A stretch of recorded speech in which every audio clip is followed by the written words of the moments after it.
Hello, guys. Welcome back to the show. Not another feminist rant. Let's resume our discussion. Now, I have an important question which I want to ask you guys. What is the role of men in this movement? We have certain privileges over women, which I'm sure I will not deny that fact. But how can we men help support this cause? What is our role? Yes, Pritesh. So the thing is, you will see in societies that conservative people who are a bit terrified by the noble ideas of feminism, when you try to make them understand the concept, they're a bit reluctant to accept, even though the points are quite logical. Okay, and if these arguments come from a woman, that's a completely different scenario. If a woman tries to convince a man about the ideas of feminism, which are completely logical, and if the man is highly conservative in the context of equal rights among men and women, a different aspect of the man's psychology will get hurt, which what we call as ego, and that will defeat the entire purpose of teaching that man. Now the man will shift the entire focus to a different aspect. So on an individual level, men can get more convinced if the surrounding men are better than them.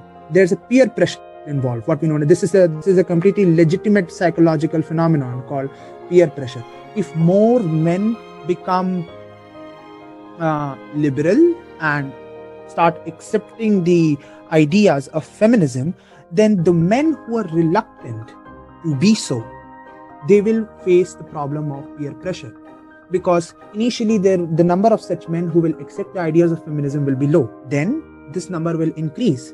Gradually, it will spread like an infection. And if you will not join the group, you will be excluded from the group. There's an evolutionary fear involved.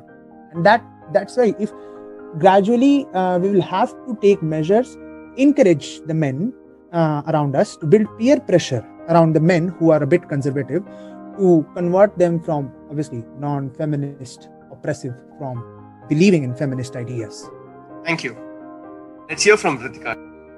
Yeah, Sugandhan, I would like to frame this in a simple words, like support them to achieve the goals and don't keep any kind of stereotypes about women, because we might think that stereotypes doesn't affect, but in reality it does a lot. Even a single stereotype, like it might not be related to the career or anything, but what I want to say is just don't preassume things and help them to achieve their things.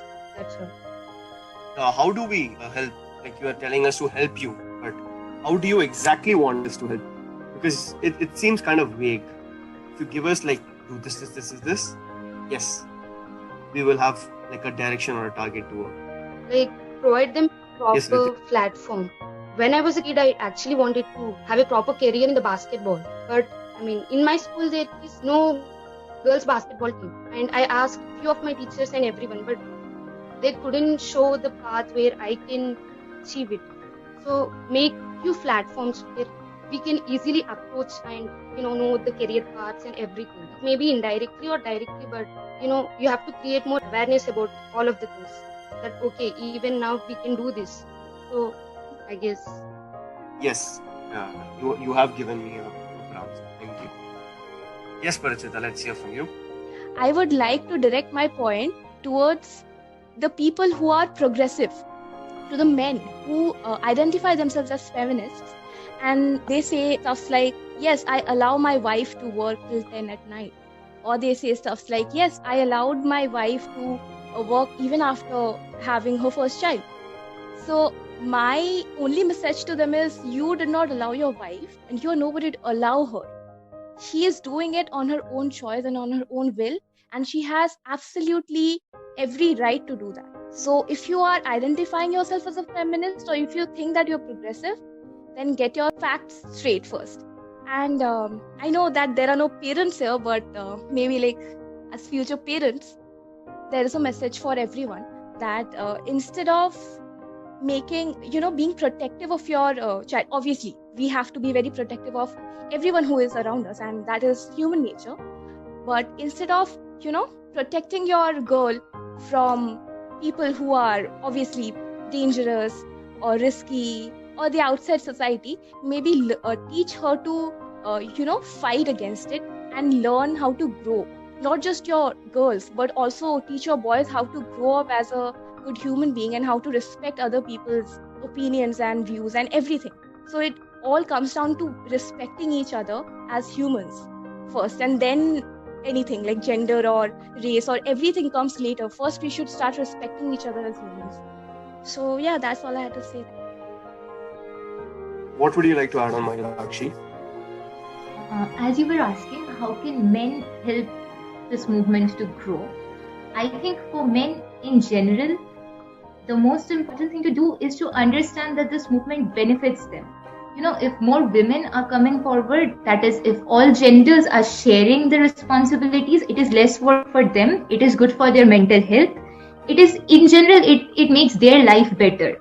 So I think more men need to understand that feminism is not something that is to take away their rights for them, but rather feminism is something which is trying to give them a better life. And for anybody who's trying to support feminism, anybody irrespective of gender, I would like to say that some of the most important things to do are, you cannot be somebody who's a transphobe or a homophobe and then come and say that you support feminism. You cannot be casteist and say that you support feminism. Or you cannot be someone who is all for hoarding up of nuclear weapons and then say that you support feminism. Feminism is something which is extremely political. So yes, of course, you have to understand the ways different things that affect the society. You have to read up, you have to understand, and most importantly, you have to take a side. You cannot stand for the measures of oppression that are not directly affecting women and then say that you are a feminist. If you are a feminist, you have to stand for a good life with dignity for everyone, be that anyone from any gender, any part of the world, any race, anything. Yeah, that's what I wanted to say. Yes, Gautam. What I would like to say is a simple but I think an important point is that what role men have in this movement. When feminism started out, it was mainly based on the fact that men are taking away women's rights, men are being so oppressive. So what I just want to say is that if men stand up for feminism, they support feminism, and they should, and when they do that, it has a really huge impact, because the guys, the people against whom you're oppressing, they are understanding what you're doing and then what your movement is all about, and they are willing to help you in achieving your aims. So if men stand up for feminism, then it has a really profound impact, and that will accelerate the movement really faster. So that's what I wanted to say. I wanted to raise a question here because I myself am not sure whether this statement is correct or not in the current stage of societal evolution. The thing is, see, linguistics and semantics, they play a very important role in society. They frame your reality, speaking scientifically. Okay? So if the core ideas of feminism are to ensure equality among all the human beings, is it the right time? I don't know if it is the right time or not. Or does there exist a point of time in future where feminism will have to start calling itself humanism? I wanted to pose this question to everyone. Do you think there exists a point of time in future, or if this is that point of time, where we change the linguistics itself? Because words have a very deep impact on people's thoughts. Yeah, I can reply with an affirmative that yes, if it has to be done, then it has to be done, because what is important is the principle.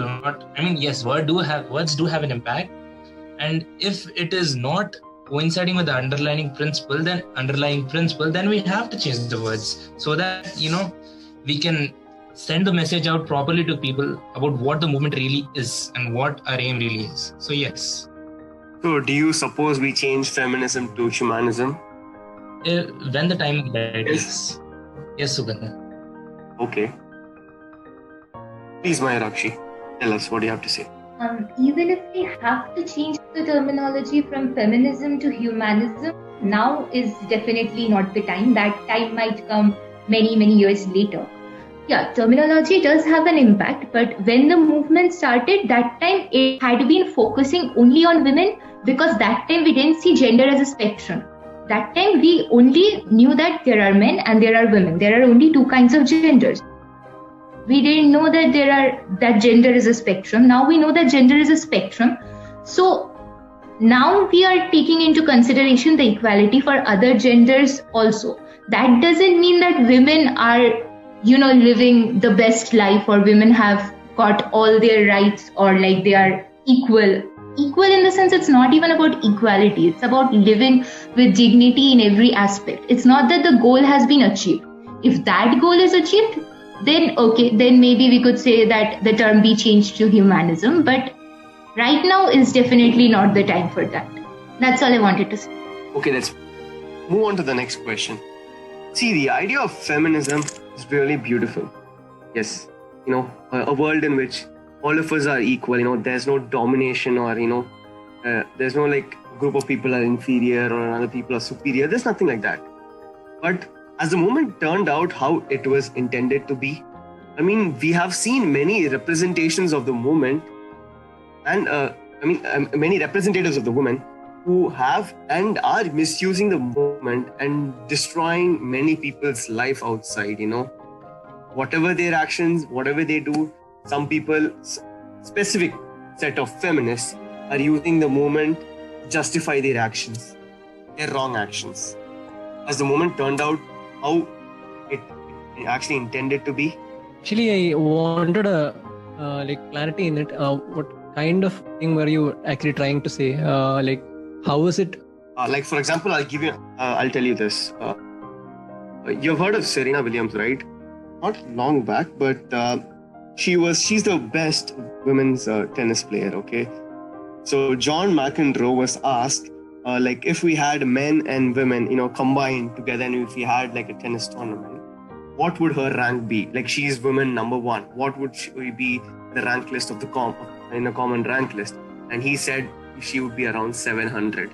And then the panel in which he was talking, the women over there and the men were like, "Oh, come on, she's the best women player. How can you say that?" And then she started getting angry, and then many people started getting outrageous at her. And then one more incident was when it's like he is undermining a woman, and this started a lot of backlash on John McEnroe. And then when she was playing on court against another female tennis player, the thing is, she started losing a lot of points, and she started overreacting, breaking certain rules, like abusing the umpire, breaking her rackets and all. And when the umpire gave her a warning or gave her a violation, she started misusing her power, like, "I am a mother, I wouldn't lie, something, I'm a feminist, I would make sure that you are not present in the court where I play my match." She's misusing her support, the strength she has. Yeah, there are many such instances that has happened. Many men have been falsely accused of crimes which they haven't been by certain feminists in India, and their lives have been destroyed. Yes, Parchita. Yes, Sugandhan, I completely agree with you actually. These specific sections of feminists, as I've also mentioned before, they are called feminazis or feminarcissists, right? So the thing is, coming from a feminist, if I believe that I am a feminist, coming from a feminist, I'm telling you, every feminist would hate people like these. Like, we do not support these women. Our cause and our purpose is not same with theirs, right? So I'll just give a very small example to enlighten my point, to show that there is another side of the coin as well. Not recently, like I think 2 or 3 years back in Kolkata, Amity, a girl falsely accused a boy of teasing her and maybe raping her. I'm not sure exactly what happened, but then she asked some of her male friends to go and beat up that guy. And when the police came and investigation started, she obviously, all her friends started going like, yeah, she's a woman and she has her rights, and they were interrupting the police from doing their usual interrogation and investigation, because they were like, yeah, she's a woman, why would she lie? Just like you said, that she was misusing her, misusing her identity as a woman. Obviously, that was very sad to see. But then I remember, like, some of my seniors who were in Amity, they told us, and they were also there in the protests, which were happening against that girl, because they knew what had happened. They knew that the guy was not at fault at all. and they started protesting against the girl. Yes, the girl definitely came up with a lot of, wrong abuses. She tried to go on the internet and spread false rumors about that specific section of people who were protesting against her, that they are not feminists, they do not believe in feminism, etc. But the truth is, at the end, the girl was given some, the boy was not executed. He was not, not executed. The boy was not jailed, and the girl was given some warnings. Yeah, true that she deserved a little more than just warnings. But in the end, the interrogation was successful, and the protest did help in silencing a feminazi. So I think it's true that people like her and many people like Serena Williams, they misuse their identity as a feminist and their identity as a woman.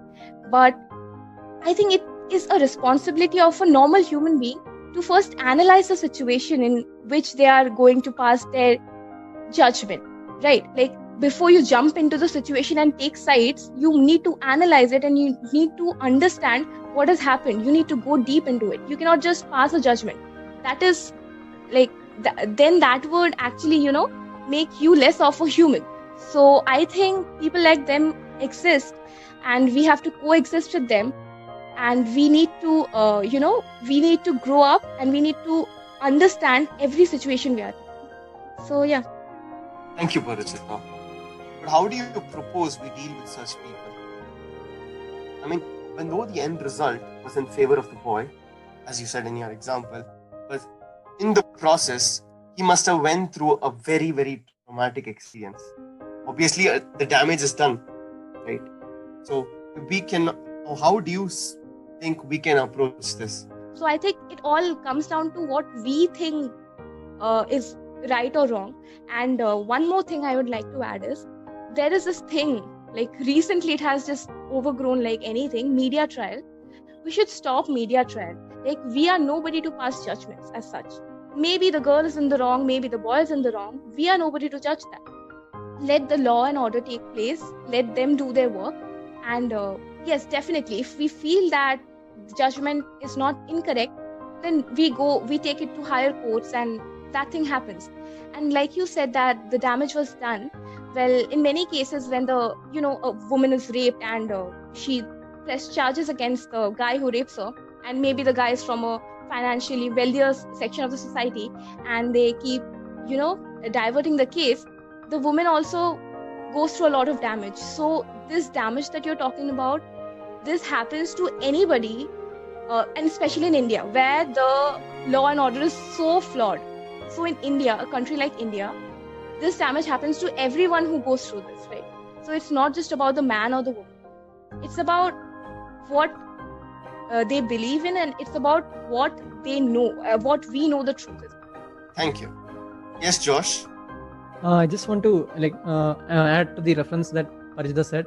Putting aside the sad fact that isolated incident happened, but when we look at the other side, like a small bright side of the incident, Indian law actually favors women more to end the historical discrimination that happened, as a remedy to it, to boys, in a situation in which marital rapes were initially normalized. In that kind of situation, we in Indian law, it is actually kind of favoring women. So these incidents, when they become public, they actually, when we look at the small bright side, it actually shows light that Indian law actually favors women. The verdict of a woman is valued more than what the man says. Okay, thank you. Yes, Pritesh. Well, okay, these incidents are quite isolated, but the thing is, see, isolated incidents become examples start chain reactions, and this leads to terrible things. So we can't just deal people as statistical figures, okay? And this applies in every scenario. I see people talking similarly in the case of this pandemic that, large number of people died, that's fine, because that's what pandemics do. We can't treat people like statistics, okay? The thing is, these isolated incidents happen, and as a matter of fact, they're not that much isolated if you start noting down the frequency across the world, okay? There has been a misuse of this power a lot. and that basically comes from, as I mentioned in our discussion last time, that basically comes from your identification process. If you don't identify yourself with a philosophy, then things are going to be problematic. Had Serena Williams would have identified herself with the philosophy of feminism rather than just being a female, these things would not have happened. I believe a true feminist is the person who identifies herself, who identifies himself or herself. And that's just the limitation of the English language, that there does not exist any other word to mention people from other genders. Any person who identifies himself or herself with the philosophy of feminism rather than their gender or their body or their intelligence or their social status is a true feminist. Whenever you will see such incidents, I request people not to neglect those incidents, but let those incidents become example. Let those incidents become example to make you think every time, every single second. Am I still identifying myself with the philosophy, or has my mental constitution changed to identifying myself with something lower than that? We can't ignore these incidents. We have to use these incidents as examples to examine ourselves, our own thinking process. A true feminist will always examine himself or herself, or themselves, as Parichita pointed out. Yes. Thank you, Pritesh. Okay, guys. Now we are at our last question. How can the feminism movement improve? Or in other words, how can we all help improve the impact this movement has? This is a very good movement. This is something which should happen. How can we improve the impact the movement has? Like, for example, we can include this in our school curriculum and educate children at a very young age, so that they don't grow up and be influenced wrongly by people with different views or false views. What do you guys have to say about it? Yes, Parichita. Yes, actually, like you said that we should include this in school curriculum. I think we should start with teaching parents about this first, because they come to school, we teach them stuffs, they go back home and their parents tell them some other stuff. So I think we should start from there. Yes, that is true. But I want to ask you a question. I mean, yes, we have to educate the parents, but let's say there's a 40-year-old man, and let's say he's grown up his entire life, with the mindset that women are inferior to him. He's the man of the house. Okay, he is like whatever he says, his wife should obey. And then one day we go to him and says, "The whole life is a lie. You shouldn't live like this.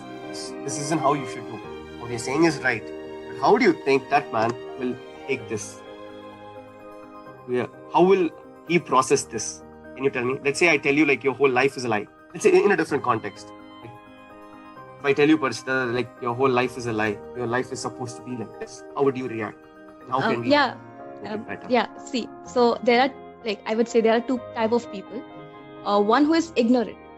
They do not understand a lot of things, and they are easy to convince, because we can talk to them. They are not stubborn, and we talk to them, we tell them, we give them facts, and they're like, okay, maybe I should have not thought along this line, maybe you're right.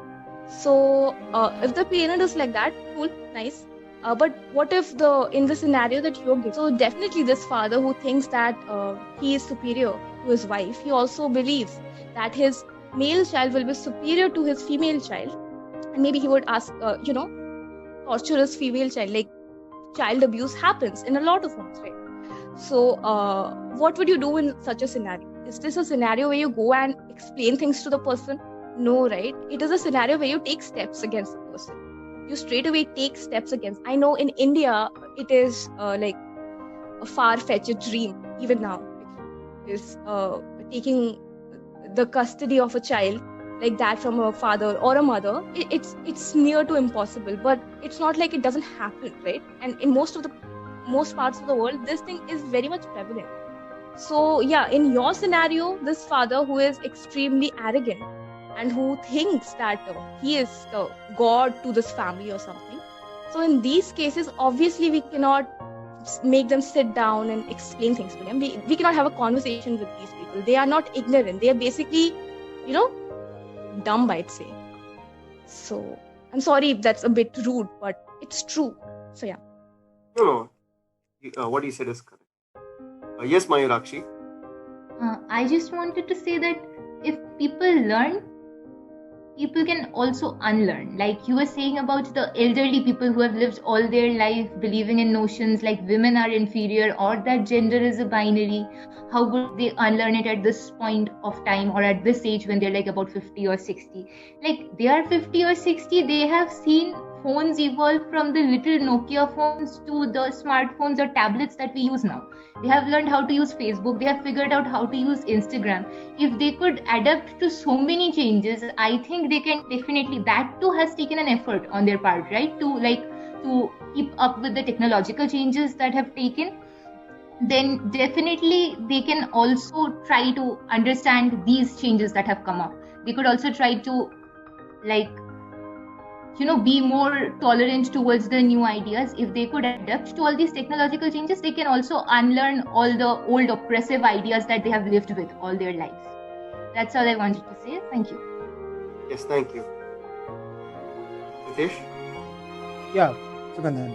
So, given the assumption that the child is growing up in a nuclear society, which is statistically speaking the infrastructure of most families these days, a nuclear family, sorry, not nuclear society, nuclear family. The child is living in a nuclear family, which most of today's families are, and assuming that you are living in a democratic nation, I believe that a step which can tremendously increase the impact of the values promoted by feminism is the inclusion of a third institution when it comes to authority over a child. As at this point of time, by law, it is stated that the child is the property of the father and the mother. Okay, they are the first, before the child becomes an adult, and especially in its beginning years, it's sort of a property of the father and the mother. I'd say let's include a third institution here, the state. We already have examples from history. USSR made child a property of the state. I'm not giving the complete authority here, because see, we have examples from two extremes. We have countries like India, where the complete authority over the ownership of the child is between the parents, and we have another example, USSR, where the complete authority over the ownership of the child is the state.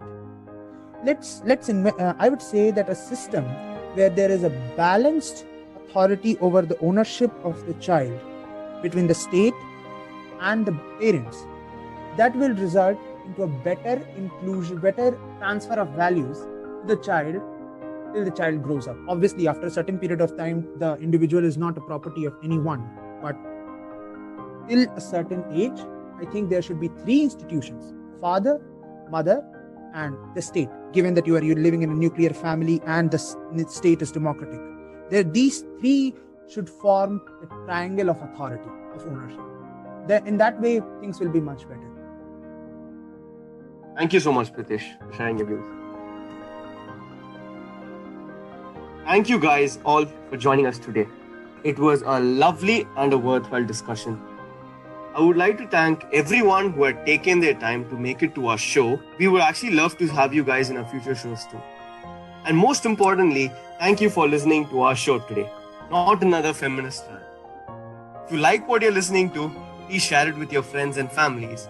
And make sure you follow us on Spotify at Campus Spotlight, the official radio station of IIT PALAKKAD.